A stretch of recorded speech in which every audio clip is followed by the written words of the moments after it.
Hello everyone, Leah here. I have a mini unboxing and I know it doesn't look like a mini unboxing because it's a huge box, but I ordered a few items the other day of things that I thought I would like to try out because I am running out of sketchbooks. So this is a sketchbook unboxing as well as some marker swatching. So let's just get rid of all this.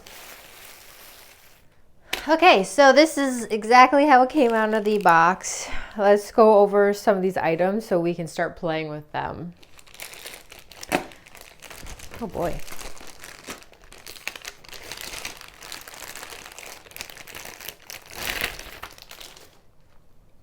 So first up, this here is from Holbein. It's their zinc white. So I did an online course for how to paint with gouache. Stop rolling. Okay, so I did an online course just so I could just get familiar with techniques and ways that you can use gouache.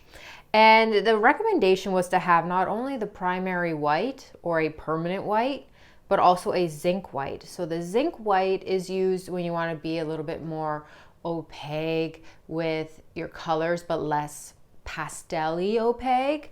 And then once you want to start putting in the highlights and the light colors, that's when you actually start using the permanent white slash primary whites. So apparently with gouache you need two types of white, where with acrylic paints, when you wanted different whites, you would use something like unbleached titanium or titanium white. I mean, I'll find my flow. I'm learning. And then because I just loved these so much, they are the Faber-Castell Goldfaber Aqua dual markers. And I love them, not only because of the colors and the flow, but you have the brush tip and a fine tip versus like a bullet tip that you can get on most markers. This one is like a pen, so if I want to do some fine lines or anything like that, this is so much easier to do it with. And I picked up several colors. I'm a little nervous about this one. Online it looked blue, and it does say sea blue, but it's purple. Okay. Anyways, I picked up all of these, so I'm going to swatch them in a moment and we can see what they're like. This feels a little loose. I picked up, it is loose. It's not even attached. Am I supposed to attach it? Is it broken? Oh, great. I'm gonna have to Google that, aren't I? Okay. Sorry, while I get distracted. I decided to order a fountain pen versus using the ones that I have. Hear me out. I have fountain pens. Let me show you. Well, that was anticlimactic. I cannot find my fountain pens. I will look for them before I start swatching, and just so you can see the comparison. But the main difference is that they are refillable fountain pens. And the problem that I have with them is that I frequently get them clogged and they dry out and then they need to be cleaned. And then I try to refill them and then they just don't work the same as they used to. And so I thought by getting one that is like this, I would be able to really take advantage of just experimenting with it without worrying about it drying out. So we'll see.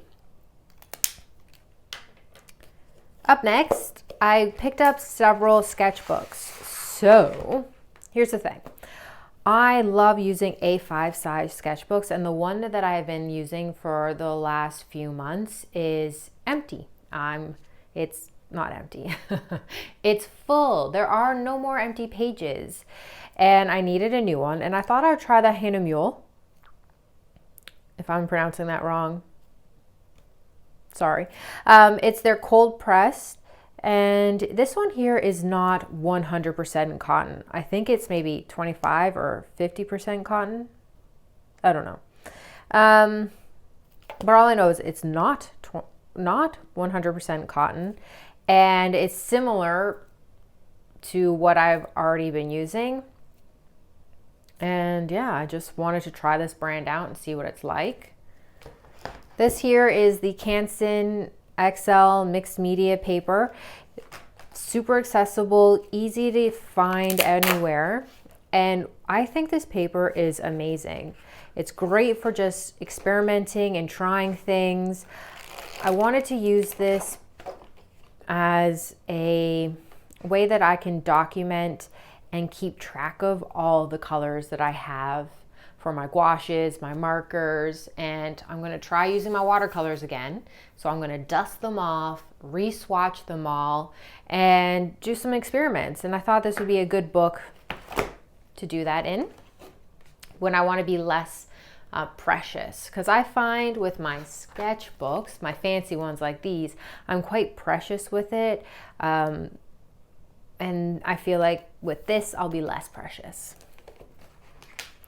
And then the next and last one, which we will test out these pages, is an Etchr sketchbook. Now, I love Etchr. They have amazing sketchbooks. I typically go with the cold press ones, but I decided to try something new. I'm going to try out their hot press in a square format. Now, I have been loving my square format Talon sketchbook so much that I want to try doing square format, larger scale sketchbooks. And one of the things that I really love about my Talons is that it's smooth paper, it takes mixed media amazingly, and it allows me to use my colored pencils and things like that. Well, cold press paper, not all of them take like fine line mark pens and colored pencils as well. And because I am mixing everything in with my gouache and doing things in my exploration of learning gouache and how to use it as a mixed media tool, hot press paper was recommended. And I thought, why not? Try it out with a brand that I absolutely love's paper quality. So yeah, plus I love how these are vegan. So what I'm going to do is take all the plastic off of these sketchbooks, and then we can swatch these in my swatch book and then test out some supplies on these sketchbook pages just to see how they perform. Alrighty, so I've laid out my markers and I've activated this. So it's true, you take that little piece and you just shove it in. And then the ink will go into this area. You have to draw a little to activate it to get the ink flowing. And then once it is,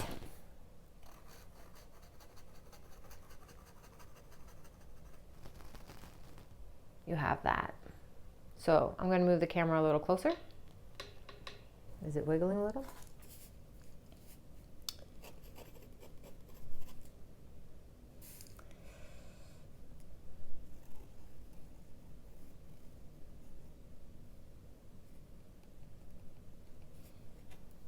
There we go.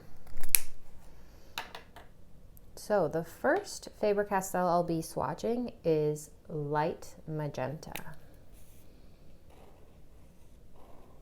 Ooh.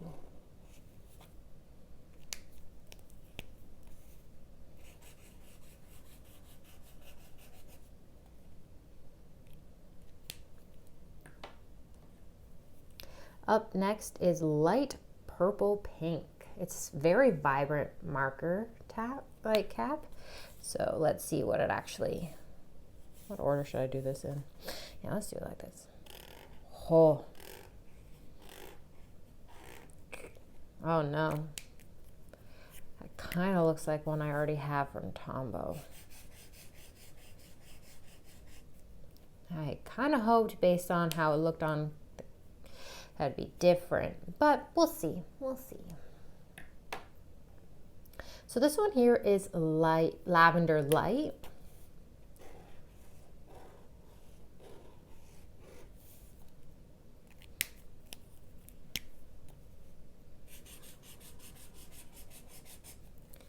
And if you are a subscriber and not unfamiliar with my channel, not unfamiliar?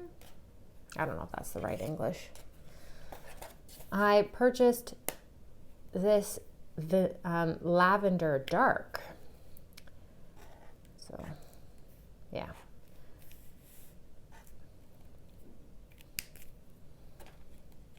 During my last art supply haul, and you can see how different they are. Oops, it was still wet and I smooched it. Okay, next up is Titanium Violet Light. I was hoping that this would be a nice kind of muted neutrally color I could use. It's not very violet to me. Looks quite blue.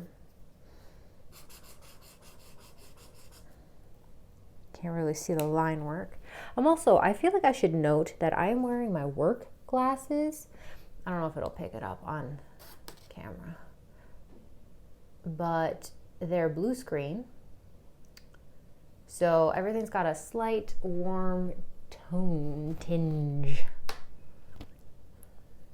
Okay, so this one here is Sky Blue Pastel. Oh, it's a nice blue.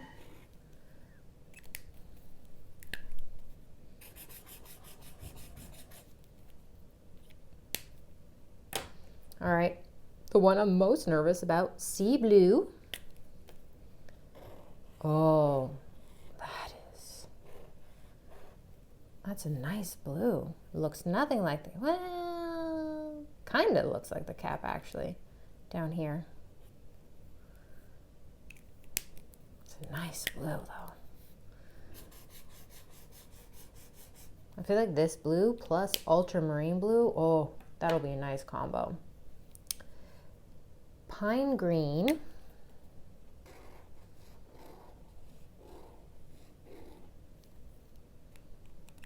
Oh yeah, that's a nice green.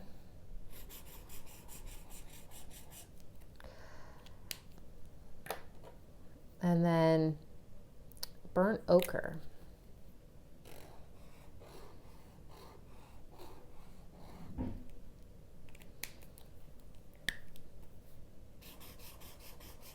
All right, so I just want to do some quick color comparisons before we test out the differences of the sketchbook paper. And I'm really hoping at this angle, because I can't see the top of my screen, that my microphone cable is not in the way. Okay, so after swatching this one from Faber-Castell, the light purple pink, I got really nervous about it being similar looking to some of my Tombos. And that one of the Tombos is number 743. Okay, oh, thank goodness. Not the same. This is more purpley. This is more pinky. So cooler, warmer. And the other one is 755.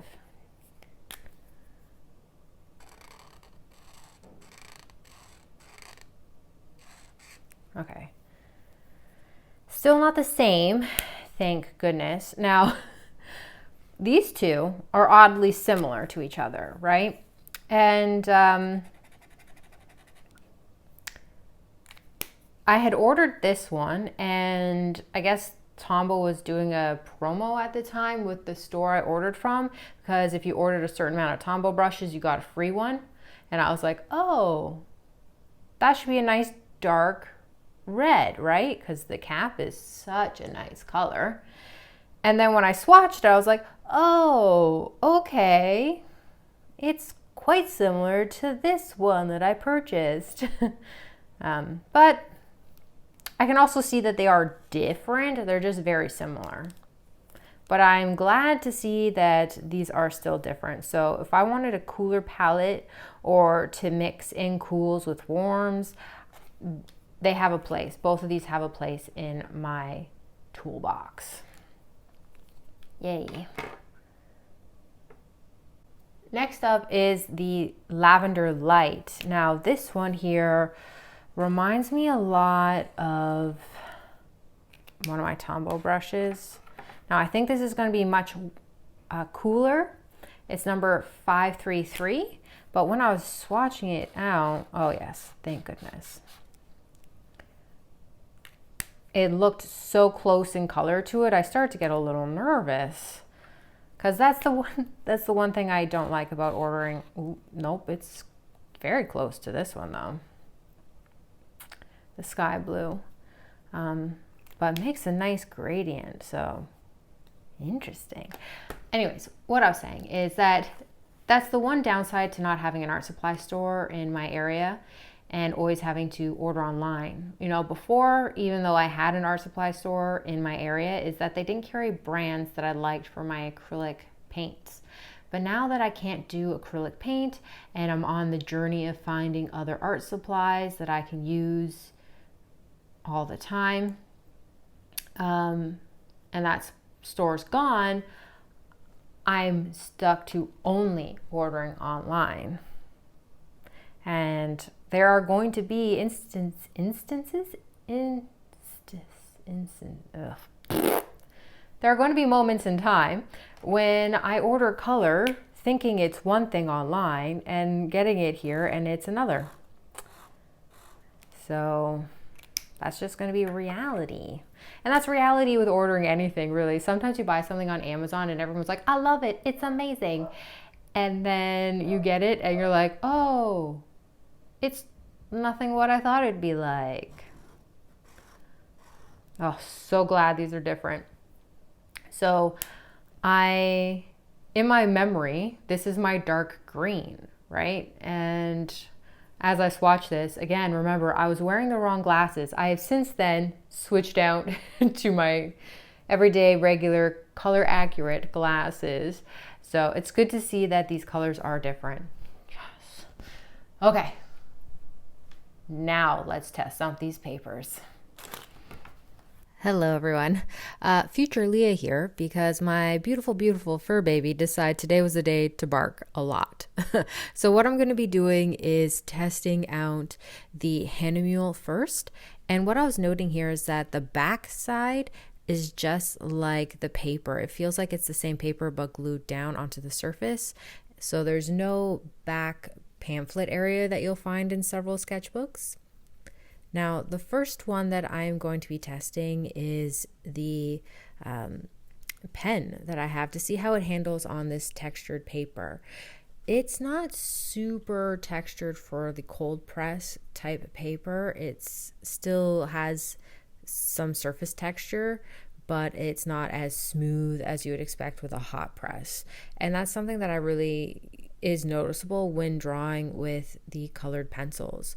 So I'm going to be using, for my swatching, several supplies that I like to use on the regular and the brands. So the first one was a Prismacolor. Now I'm doing my Luminance, and then I'm going to be using a Derwent drawing pencil, colored pencil. And what I'm doing is just trying to see what kind of texture and how textured the paper is and how these different types of pencils themselves lay down. Now personally, I prefer soft leaded or cord, as I've been corrected multiple times, pencils, just because I prefer that type of texture. And when they are softer, I find I can get some really nice textures and just great coverage, but that's a personal preference. I'm also going to be testing out my Neocolor 1s, just because my Neocolor 1s and 2s, they are the same in texture wise until you water it down. And I just want to see how this would handle with a thicker material, because I use my Neocolors 1 and 2s kind of like they were pastels versus using actual oil pastels. And as you can see, you do see a bit of texture on the paper. So it's not full coverage, but I gotta say, I'm liking it. Now I'm going to be testing out the watercolor markers. This one here is brand new, as you will notice, and how it takes that material itself from the two different brands. Typically in my style, I don't do a lot of watering down my watercolor markers. It's just something I do every once in a while. I usually just use them as they are markers, but I wanted to see how this paper would do with these different types of inks that are inside of them. And this paper, with this Faber-Castell, it was highly staining. Like you can see, I didn't really get a lot of the color to, water down. So we'll see what it's like with the Tombow. Because it could be the color itself or it could be the paper. And that's why I like to test out multiple supplies. So let's see. Yeah, see this one watered down and spread out really nicely. So it's gotta be that marker. So we'll test it out again on a different sketchbook and see what it's like. I kind of regret swatching this one because it's such a light color that you might not be able to see it that well on paper, on the screen right now.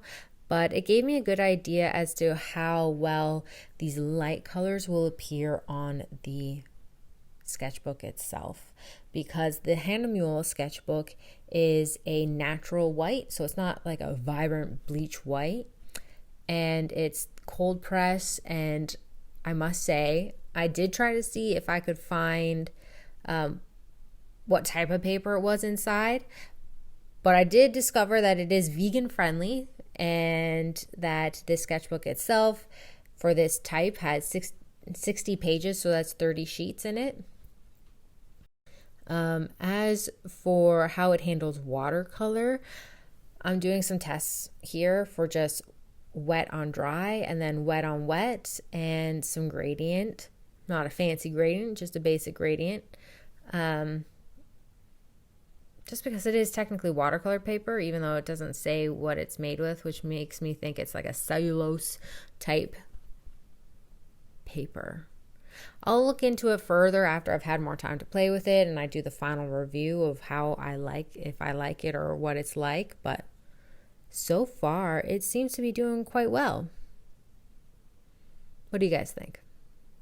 All right, let's let this dry, and I'm going to move on to the next one, and we can test out the paper in the Etchr sketchbook. Now with Etchr, you do get that back pocket. Oh my god, I forgot the word for pocket.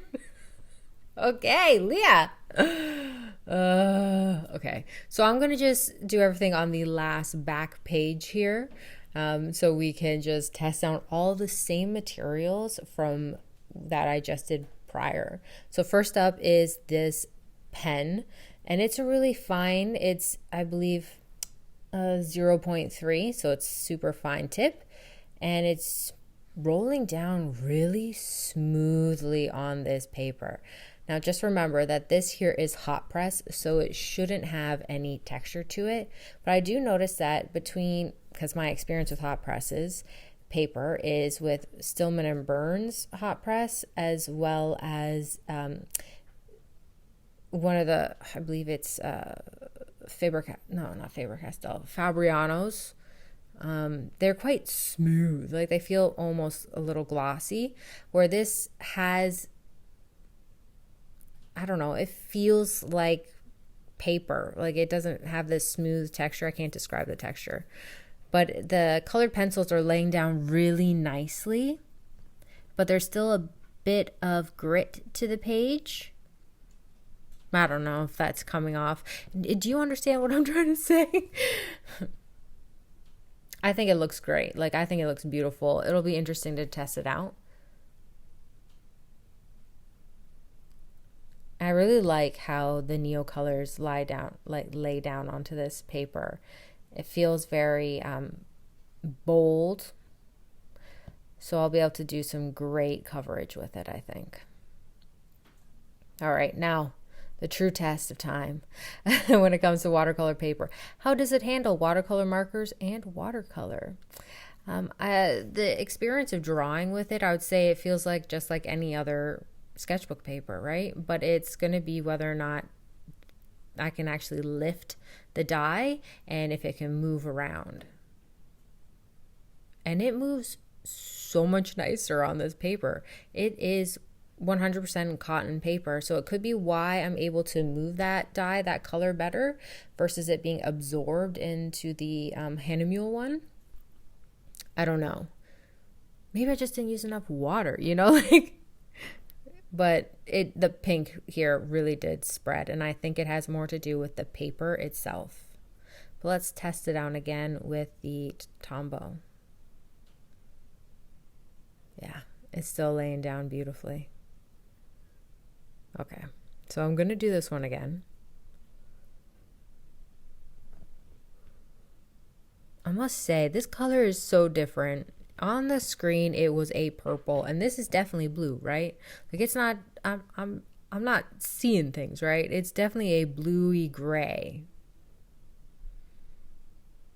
Anyway, so let's see how it works with watering it down. Yeah, becomes invisible.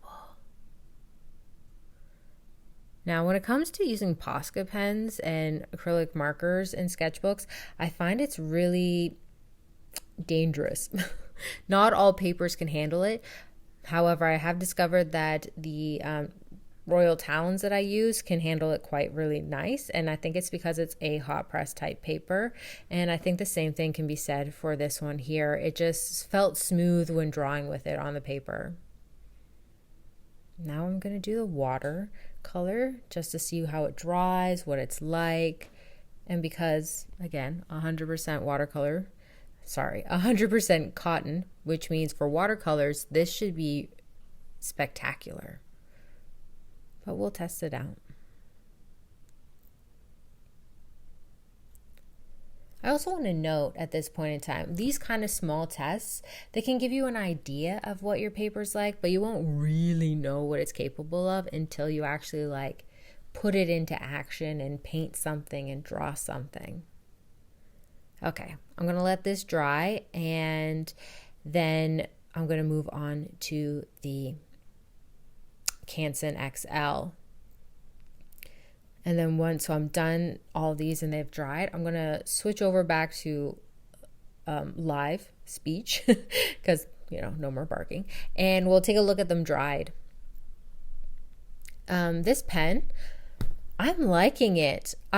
I do have to say, though, I just used it the other day in my sketchbook and then tried to use some paint on top of it with watercolor. And it is not waterproof. But that's okay, I guess. With this being sketch paper, not watercolor paper, it is technically kind of like a hot press. It's not a super textured paper. And you can see that really here with doing the dry media stuff that I'm doing right now, that it lays down really nicely on it. So if you are looking for that budget-friendly beginner or even just budget-friendly paper that you can mess around with, I love using the Canson XL line for things like that because here in Canada, it's readily available. You can find it pretty much anywhere, and it'll usually be at a pretty low price. It's very rare that you'll find it for a high price range. So this one here, this sketchbook was $7.99. It was $8 when I bought it.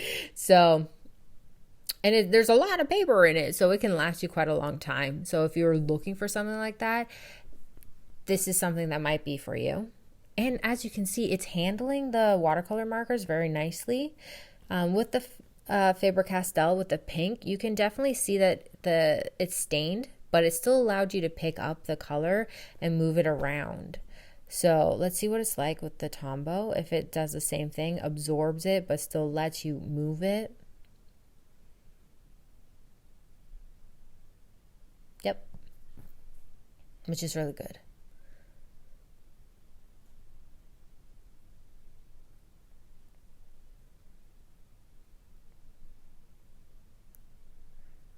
I do love these fine tips for the Faber-Castell. However, you will notice that on the pink, I pushed too hard and I made it kind of thick, and I think I bent it. Because I am a heavy-handed drawer, and that's the only downside to fine tipped pens that I find, is that I damage them easily. Yeah, this paper does Posca pens really well. It doesn't feel super scratchy when using it, so that's a good thing. Okay, now to test watercolor paint, the watercolors on it. I've been using this type of paper for years, so I already know that it does handle watercolor really nicely. It's not fancy paper, but it does handle watercolor nice. And I think that's why it's so common. You'll find a lot of artists will use Canson XL watercolor paper, Canson XL sketchbook paper. You know, it's just one of those things where it's great for like everyday use, unless you wanted to do serious things like multiple layers, a lot of water, anything like that.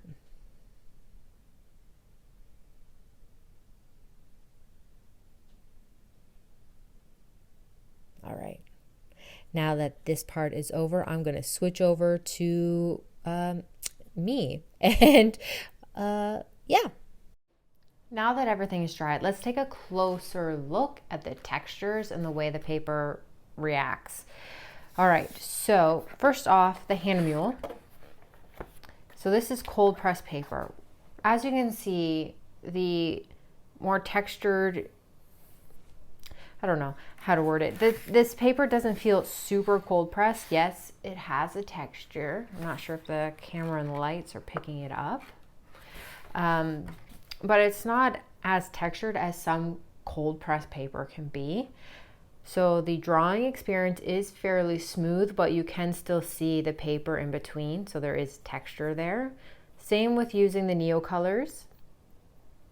As for how wet media responds, I would say it does pretty well. Like, I mean, this is a pretty staining color, so you can still see a pretty harsh line. Posca went down really well. Watercolors were okay.